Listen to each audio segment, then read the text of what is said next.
This is my perennial garden area. I consider it kind of a cottagey garden area. On this side, it gets full sun.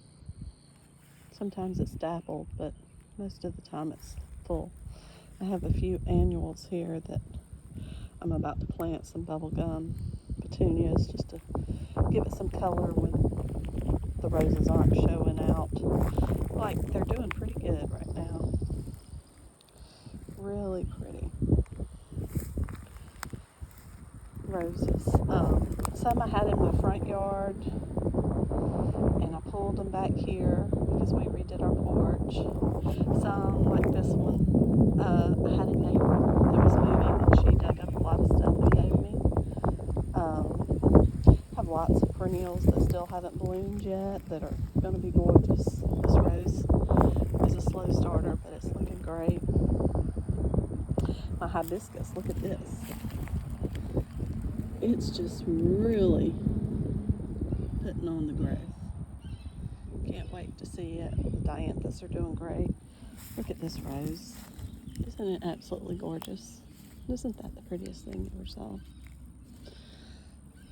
Lots of bloom buds on that rose bush.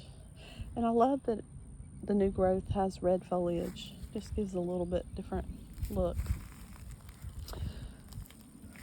More dianthus. This is a plant I just planted last week. Euphorbia. I think it's the diamond frost. So hopefully it'll be coming in soon. And like I said, I have a couple of bubblegum petunias from Prim Winters that I've got laid out to plant. To me, this one of the sweetest roses is just a yellow rose. I don't know why I'm drawn to yellow roses. I have lots of different irises. Some are blooming, like this one. Some still haven't. I've got some lilies in here. This is actually a privet. I hadn't dug it out yet, but I went ahead and pruned it in the fall or late winter, something around there. And it's looking good anyways. It's tame right this second. A couple of sedums. Oh, I didn't show you my sedum back here. Let's go back here. This autumn joy is huge. Look at it. And they've got buds starting. I can't wait for them to flush out. It'll last all summer long. Try to get the most bang out of your buck for what you get that likes to bloom all summer. The roses kind of fizzle out and then start back, but gotta have roses. I planted some snapdragons in the fall, and they're flushing out really good. I went to the Atlanta Botanical Gardens last year, and they had snapdragons growing in with their roses, and I thought it was so pretty, so it made me want to put snapdragons and roses together. And salvia, sweet little thing, just blooming its heart out. I've got a new plant here that I planted, a Swedish ivy lavender. I just thought it was neat. I like to get unique things in my garden. Look at this beautiful. So it starts out darker and then it turns paler with that little bit of pink on the margin. Isn't that beautiful? Love lamb's ear. These poppies I put in, did I put them in? I think I put them in late winter. Look at it. They're just going to town. Doing great. Got a real small rose bush there, but it seems to be doing okay. Some of them kind of die out, and then you cut them back, and then they come back in different areas.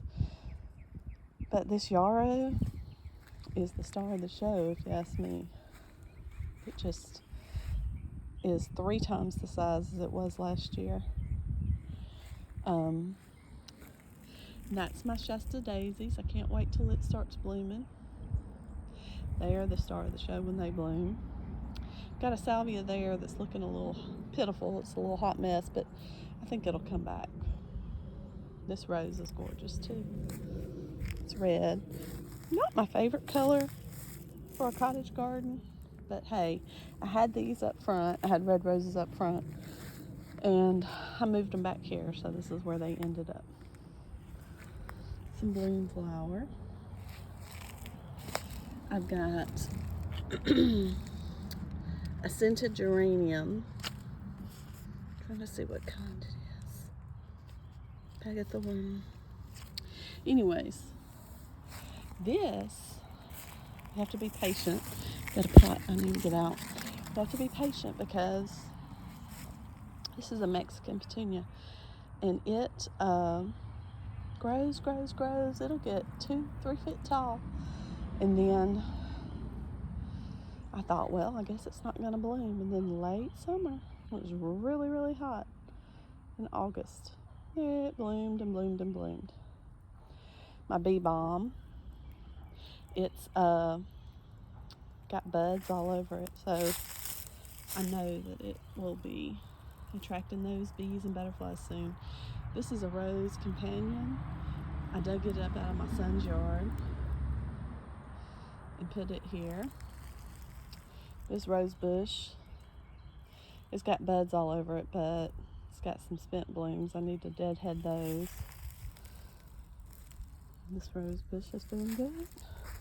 I like rose bushes fine if they're not blooming, as long as their foliage looks good. In our area, there's so much that gets the roses, and so they take a lot of work. I'm not really sure if this is a weed, but I decided to let it go and see what it does. So we'll see. Now this candy tuft, I didn't realize this thing would stay blooming from very early spring until it's still blooming. It looks like it's starting to fizzle a little bit, but hey, I'll put more of that in this year because it does great. Another rose bush. This is a Easter lily. It's got buds on it. It hasn't bloomed yet. My son and his wife Hannah gave me that year before last, and it's really put on a lot of growth. I actually have this right here is a Russian sage. I've got 3 of them. I kind of missed them going through there, but I hope they do well this year because they're beautiful. This is a hardy geranium. It's got buds on it, but I haven't seen any blooms yet, so I'm excited about that. And this is a hardy begonia. I haven't seen it bloom, and this is the 2nd year. Now this stuff right here, I've looked it up on my finder. It's some sort of ground cover that has taken over, which I don't really mind in this area. It's staying to this one area right here so far. If it starts moving anywhere else, I'll have to pull it out. But when I looked it up, it's called pennywort. And so far, it's not irritating me. It gives it some green. Right here, this spiky stuff, it's called a rain lily. And it has the sweetest little yet white flowers when it blooms.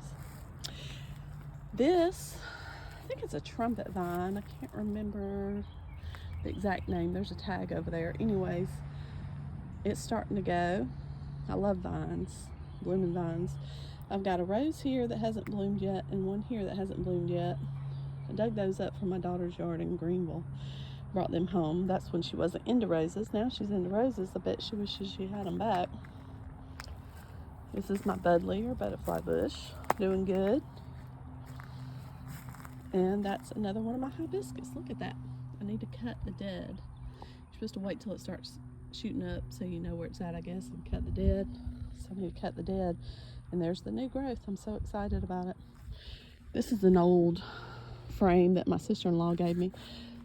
She was just getting it out of her yard, so I went and picked it up. But I thought it'd be cute right here, the entrance to my cottage garden. And it's already got from this vine. This is the most gorgeous vine. Look at the flowers on it. It's a chocolate vine. I don't know the technical name of it. I can look it up. Anyways, it did go all the way up this pole, but when the power company came and put a new bulb in, they pushed it down and it fell down some. But it's old. I planted this probably 20 years ago and it is gorgeous. So this is the entrance into my secret garden. That's what I call it. It's not really a secret though, is it? I have already had my Carolina jasmine. It's already bloomed. Even though I have some Asiatic jasmine, star jasmine. That's not star jasmine. It's doing well. I think it's more of a ground cover, but it's climbing a little bit. And I've got some daffodils here. And these lilies aren't always my favorite, but this lily, last year, I counted almost 100 blooms on it. It was amazing. This is my wildflower pot that I made.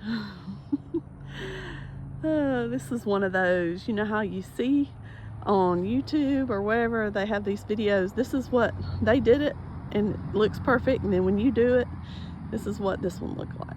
Kind of a hot mess, but I love it. So as you enter the garden, to the right, I have one walkway completed. This one won't be completed. I'm gonna pull that up, and I'm planning on having just grass paths down through here. Like this will be a grass path, and then all on the inside of the grass path I'm gonna have these flower beds, so that it'll just be a grass path. But that's my cottage area. That's where it gets full sun. The center will probably get part sun, some full sun on the south side, and the north side will be more part sun to part shade. Then right there, I have a tulip magnolia, excuse me. And then over here, I call this my Asian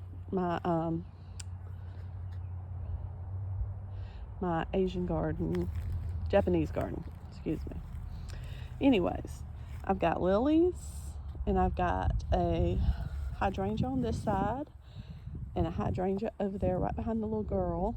And then I have hostas and all kinds of lilies. And if you look real close, there's a few little woodland tulips in there. Hostas and an iris blooming. I got some grass growing in it I gotta get out.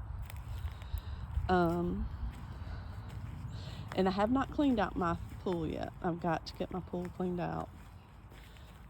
And we'll do that this week. Get it all cleaned out and go get some fish for it. But I do have a water hibiscus that my daughter bought me for my birthday last year. I really did not think it would come back. I thought it was dead, but look at there. And these, I cannot remember what kind of reed water plant that is, but, and then I have the grass around it. To me, it looks very Japanese garden-like. And behind the grass here, I have peacock orchids, which is actually a type of iris, in the ground. They came up beautiful last year, but never bloomed. So I'm hoping they'll bloom this year. And I have a weeping willow it's got green coming on it, but I think the top part of it is dead. I keep it watered really well, but weeping willows, I've been reading, are just really hard in this area. So I'm just praying that it'll do well, because I thought it would be beautiful weeping over this little pool area. And then there's my hydrangea down there. I need to cut all the dead off the top, because evidently it's not going to do anything. I think that February frost got all that. And then down through here, I have like 26. I put in 15 new, and then I had about 11. So a lot of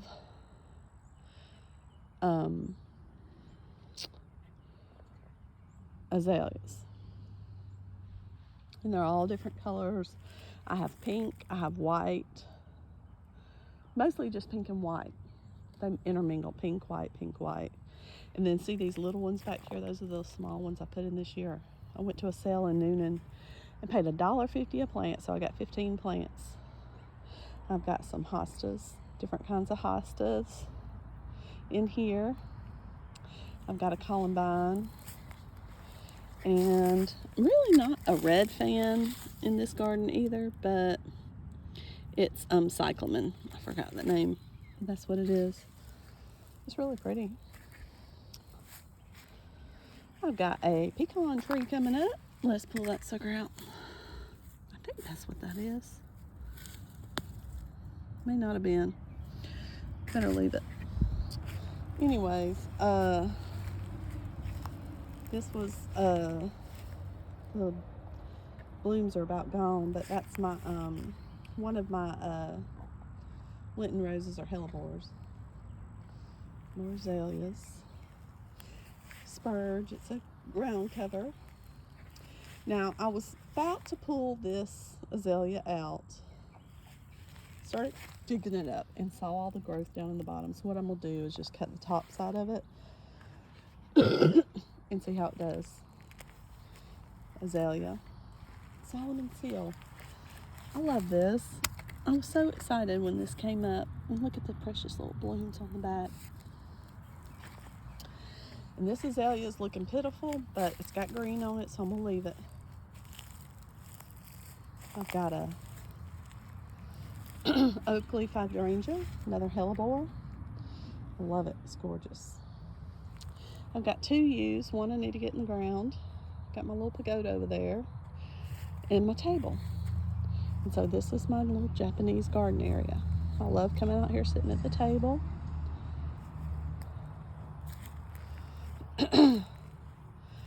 So in all, it's hard to tell, but that was 15, excuse all my husband's junk back in the back.